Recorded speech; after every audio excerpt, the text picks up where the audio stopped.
Hey everyone, it's your girl Tally. I know it's been a while, guys, but to be honest, my clip that holds my phone in the car, it broke, and I was just procrastinating on buying a new one. And I guess it was procrastination mixed with a little bit of not feeling inspired to speak, right? But eventually you just have to speak. Eventually, when you know this is for you and it's the right thing to do, you have to speak. You have to say what you feel like to say, guys. So when I left you guys, I told you guys that it's important to step out on faith. And if you know me, if you've been here a while, you know that that's everything to me. Faith. I'm all about faith. I'm all about making the moves you need to make in order to reach a new level in your life.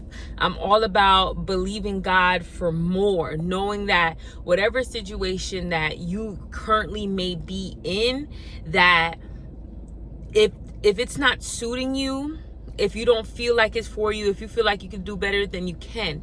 And you need to make moves in order to do so. And those moves may be drastic. Those moves may put you in a worse position than you were before. But if we listen to the stories of people who have made it, stories of people who have become successful, you will hear, and this is like a common theme for people when you hear them, like when you hear like celebrities and influencers, when they talk about their journey and their path to success. And not only them, but just people in life in general, because I speak to a lot of people, a lot of random different people from all walks of life on the daily. And when they're successful, one of the common things I always hear them say is that they made some type of sacrifice that temporarily landed them in a worse off position. And because they still believed in themselves, because they powered through and not allowed that situation to get them down, because they believed in themselves, they were able to make it to the level where they were able to prosper. And that's what I want all of you guys to know. And that's what I believe in with all my heart. And I believe that it's necessary. It is necessary to make that leap of faith that I spoke about in the last video in order for you to sometimes get to that next level, in order for you to prosper. Now, it's not going to be easy, guys. Like, these last few months has not been easy for me. I don't know if I told you guys, but I did make a sort of rational decision to just quit my job. Because again, if you've been following me for a while, you know that, you know, my job, my experience with my job that I had, and it was at the bank, it was up and down.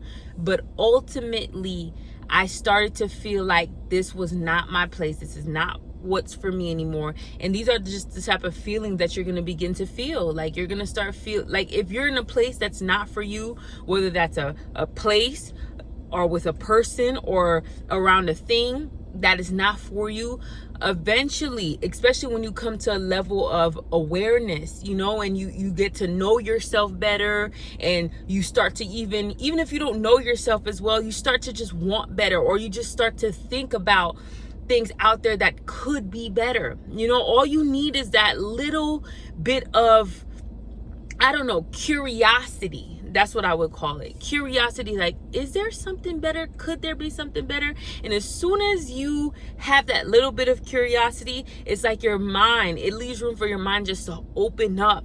And then you start feeling discontent with where you are at now, if you ultimately know, or something in you knows, that this is not completely for me. This is not what the purpose that God intended for my life. Like, I want more. Like, there has to be more. So as soon as you start feeling even the smallest of those feelings, is going to begin to sort of like fester.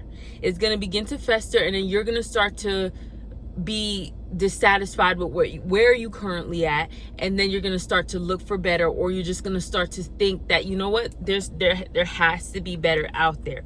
So with all that happening, and that was definitely happening to me at the time, it's like, bro, like, I didn't know what else I wanted to do. I had no idea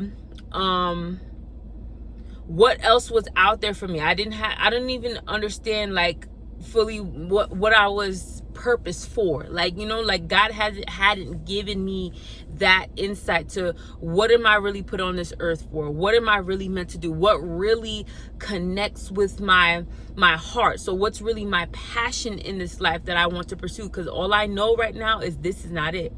And that's the tough part. Sometimes you don't know what else is out there. Sometimes you don't know what else you're supposed to do. But all you know is this is not it.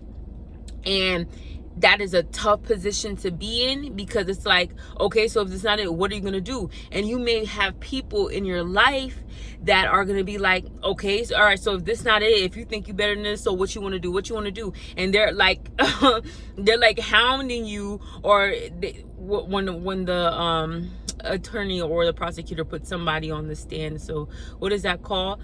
Cross-examining you, or I don't know. It's like, it feels like you're on the stand and the prosecutor is cross-examining you, and they're badgering you about, okay, so if you feel like you're not good enough, you're better than this, and you don't want to be here no more, what is it that you want to do? What is it that you want to do? And you don't really know. That's the point. You don't really know. And I think we have to get to the point that it's okay with you not knowing. It's okay for you not to know. A little side note here, something that I just remembered that, you know, kind of annoyed me a little bit, is when I was feeling very down and kind of like depressed, but not really depressed, but I was very, the real word is discouraged. So I was very discouraged. And if you stay in a state of feeling sad and discouraged and feeling like, you know what I'm saying, like this is terrible for me, I don't belong here, if you stay in that state, I can see that turning into depression. So be aware of that. Be aware of staying with people, staying in people, places, and things that you know in your heart that's not for you, but you still remain there because you're too scared to make a move, or you don't know where else is out there. Though I feel like staying in that type of state can lead to depression. All right. So if you're dealing with depression, definitely analyze that environment. I'm telling you, a lot of the times it's the environment. A lot of the times it's your daily habits. Daily habits mixed with environment that can induce depression. But other than that, staying in those places, don't do it. Don't do it. There has to be a time. That's why I stress sometimes you have to make a drastic move. Now, if you have the privilege of being someone who can be more calculated about your decision and not just do something drastic and you know, go and then end up being in a worse off position. If you have that privilege in your situation, then by all means follow through with the plan. Trust me, follow through with that plan. However, if you don't really have a plan, but you know this is not for you, that you cannot be here, and it's to the point where it's like boiling over, and I really do mean boiling over. I don't mean like you could still tolerate, you know, because I'm never against a plan. It's always good to have a plan, all right? It's always good to be calculated about your decision to do things. To do things in a way that you'll be able to make your exit in a nice way where you'll be straight, like you'll be okay. However, I understand at the same time, not everybody has that privilege of being as calculated. So people who are calculated out there, you have to understand, not everybody has that privilege, because there's certain circumstances, there's certain environments, there's certain situations that you have to get out now. And if you're that person in that predicament, then you know you know that you have to get out now. All right. If you don't feel that way, then you know that you can be more calculated with it. All right. If you don't feel an urgency, then you know you can be more calculated. But other people, there's certain situations that I can't even give you an example of, because I can't think of any right now. Except for my situation of me feeling very, very discouraged. I was very low. I felt very low at my job at the time, and I just you know, when I cry a few times, like that, I feel like when I cry, the second time I cry, I need to get up out of there about the job. So that's how low I was. So I needed to get out. So everybody knows what you feel, what kind of circumstance you in, and how you need to react. But as I was saying, something that annoyed me, all right, that someone said, and it was my boss, and I really liked my boss at the time. We had a new boss, and I really liked her, and we were very cool. But I think I gave off the energy, like, people, what I realized is I'm good at reading people, but there's a lot of people that are not good at reading other people, right? And I feel like people are not good at reading me, because over my life, people have read me wrong. That's what I'm saying. Like, people have read me wrong. A lot of people, they couldn't see my heart. They couldn't see the purity of my heart, right? But then you realize it's because their heart is not as pure. So the clearer you see, the purer your heart, the clearer you can see into other people.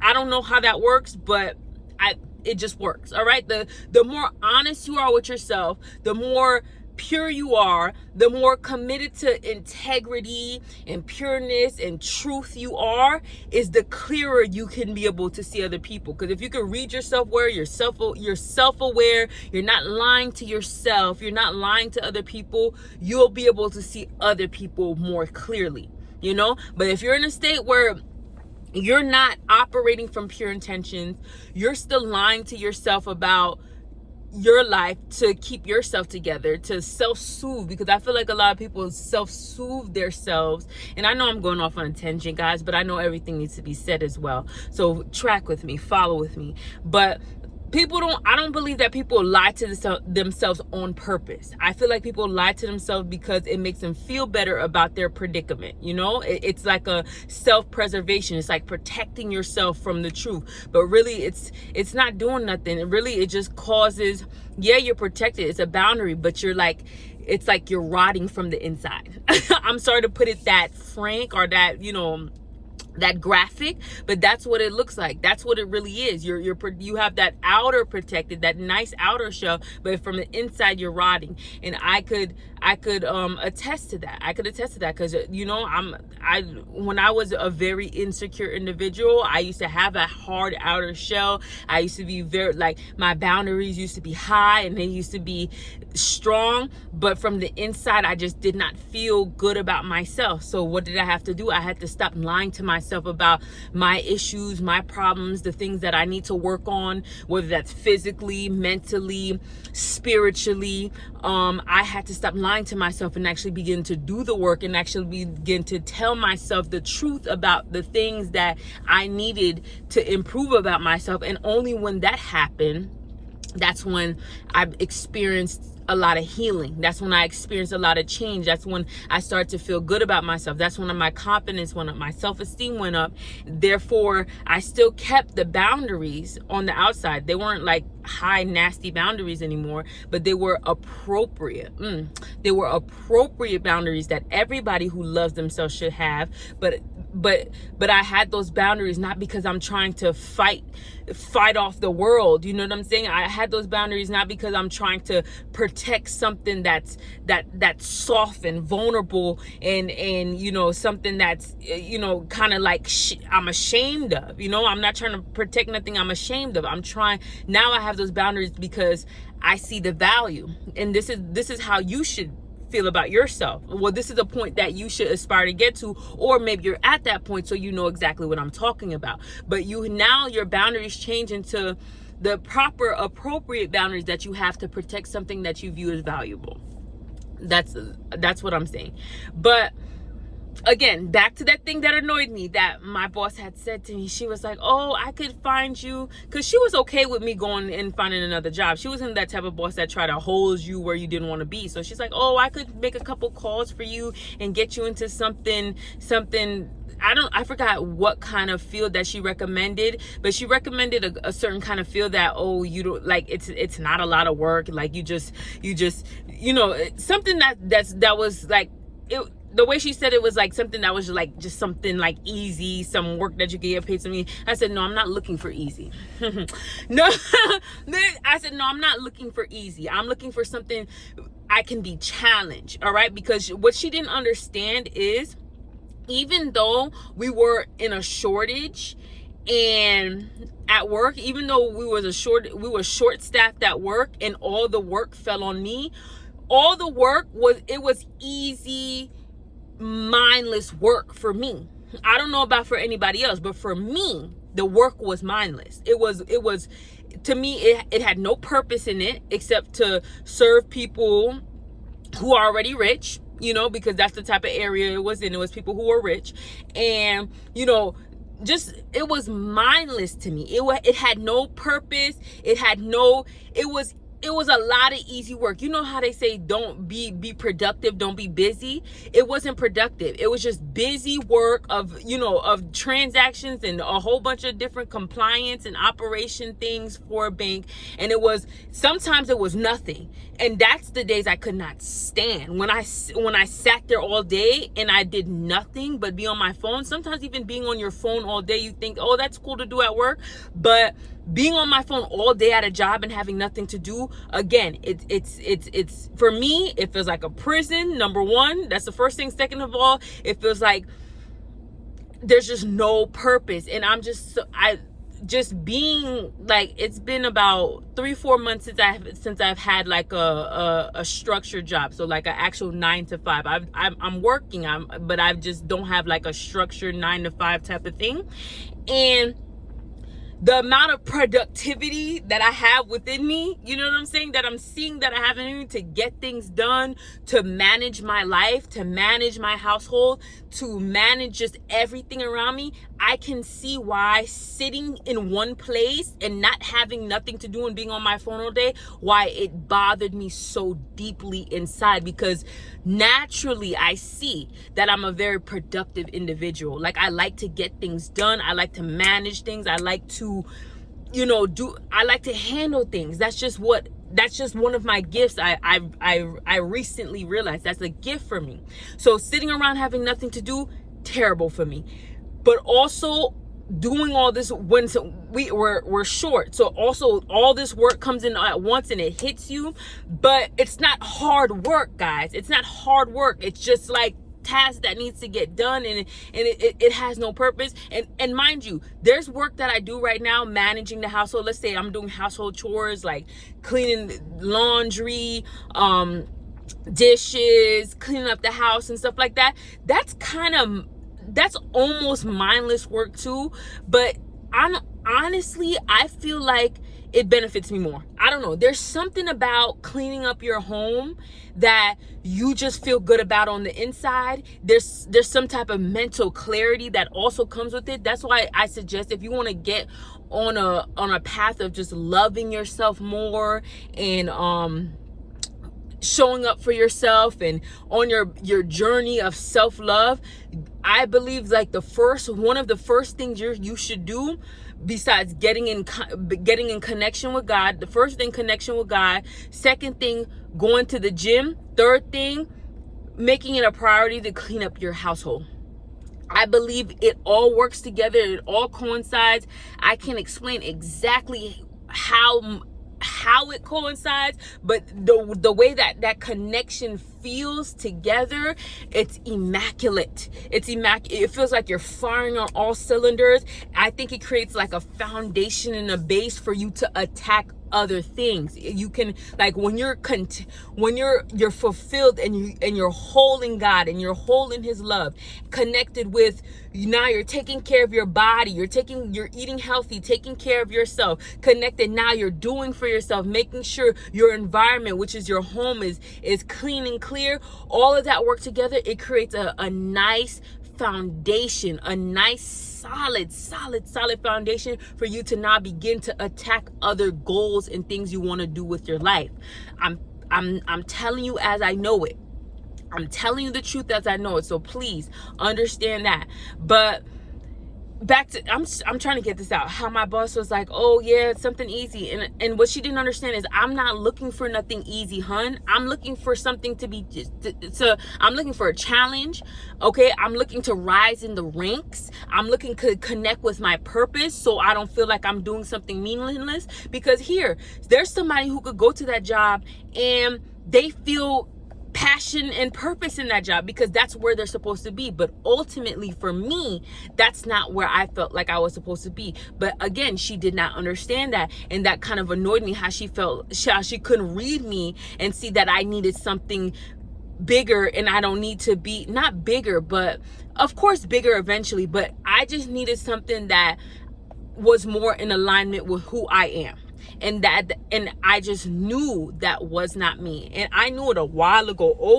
I would say I knew that stuff like over a year ago while I was still at the job. And then I just began to just decline in like my morality. And when I say morality, like the morale, like the enthusiasm, the encouragement, like I was not, like, I admit I was not the best person to even work with because I just did not want to be there. And I was just fed up, you know, but I also felt trapped. Like I didn't know what to do. Like, I didn't know what else could be out there. You know, I felt like other options weren't flowing as much as I thought they would. And because I was definitely applying, but you know, I couldn't find something.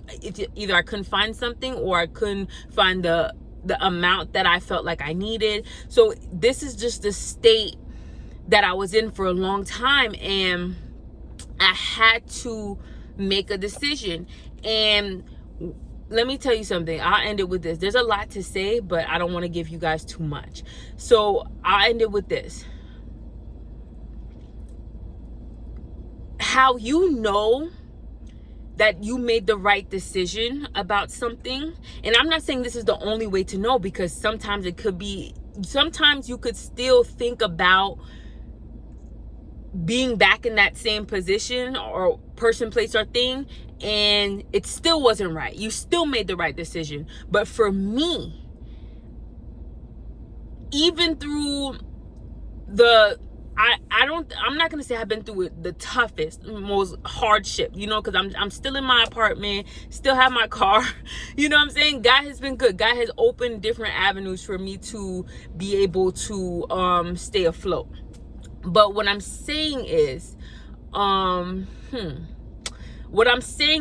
that through everything I've been through since, end of August, right? So end of August, that's the 8th.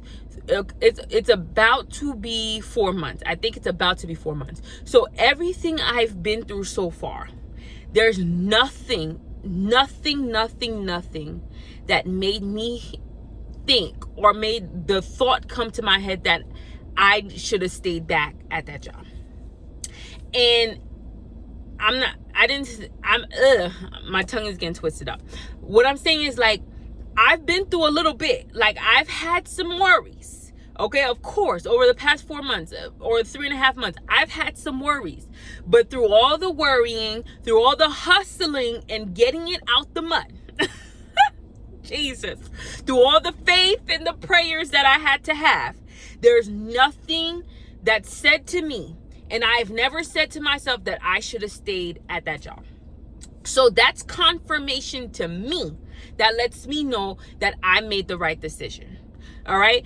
I've talked to people from that job, like three people. I visited. You know me, guys. I'm really as bold as a lion, because I really stand 10 toes behind my decisions. My heart is pure, so I don't never have any bad blood against nothing. Like whatever it is what it is. You know what I'm saying?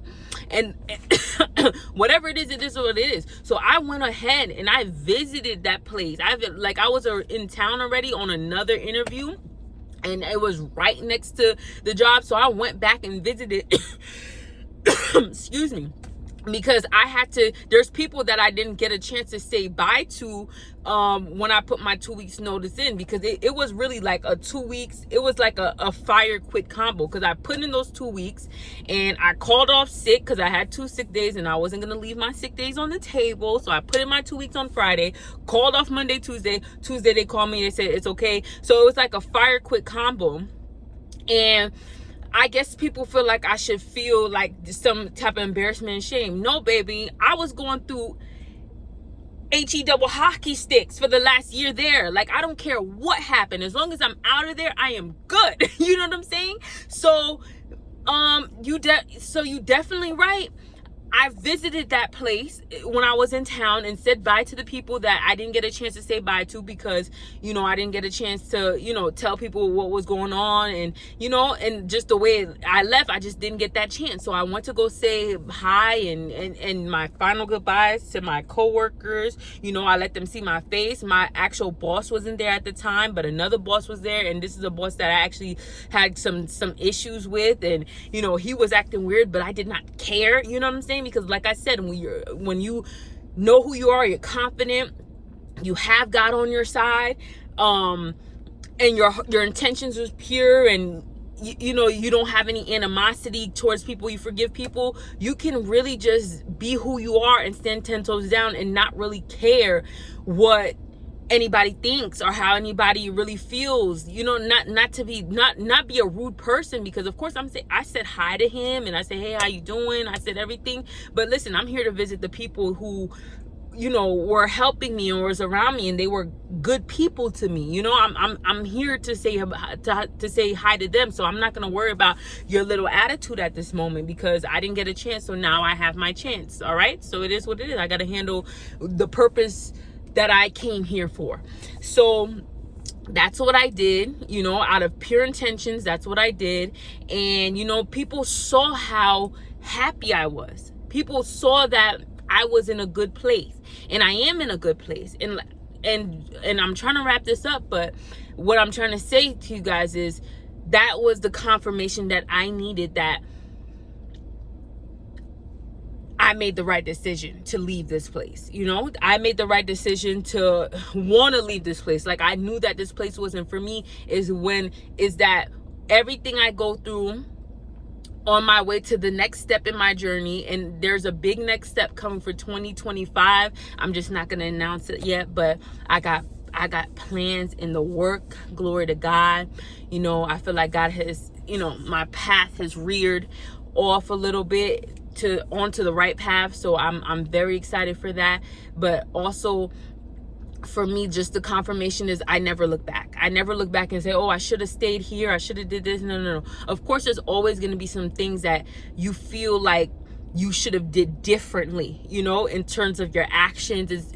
Not even actions, just in terms of the way you reacted to certain things, of course. But in totality, when I look back at the situation, there's nothing there's never nothing that says, oh, I should have stayed, or I should have tried to make it work. No. I think it was a temporary situation. It was a stepping stone to my next place and situation. It opened my eyes to a lot of things. God used that